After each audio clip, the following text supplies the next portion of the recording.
Boundary disputes can cost neighbours thousands. Here's how to try and avoid it.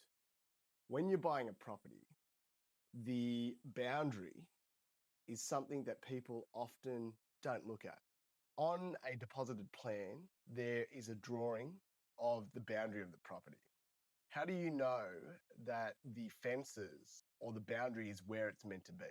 Traditionally, the best way to find out is by conducting a survey of the land. And therefore, a surveyor can come out and ensure that the boundaries are where the plan says they should be.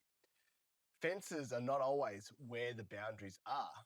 You'd be surprised that when people buy property down the track, there can be a neighbour dispute where the survey is done and the fence or structure is not in the right place.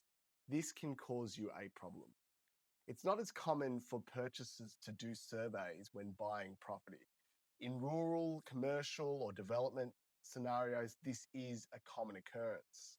Or if you're building a new dwelling, this is something common. But when you are just buying a property, it's not as common to get a survey done. How do you check this? There's several ways that your solicitor, conveyancer, or you can have a look at this.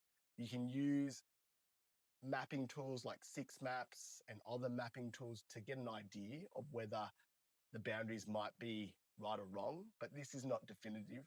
A surveyor is the best way. Another thing we offer clients is something called title insurance. And title insurance can cover you potentially for these boundary issues. There are title insurers out there like Stewart Title that offer title insurance to purchasers and owners of properties. And this insurance can cover you in the case there's a boundary issue.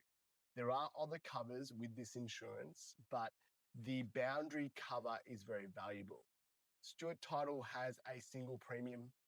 You pay it once, there is no excess, and it is a lot of value for you to consider when you're buying property.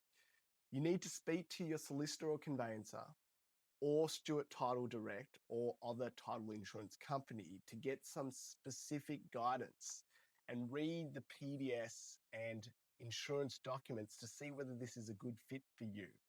Have a look at this, consider it, and bring it up with your solicitor or conveyancer if they haven't discussed it with you, and they can guide you. If you've liked this content, please follow and subscribe on the channel you're watching on. Thanks.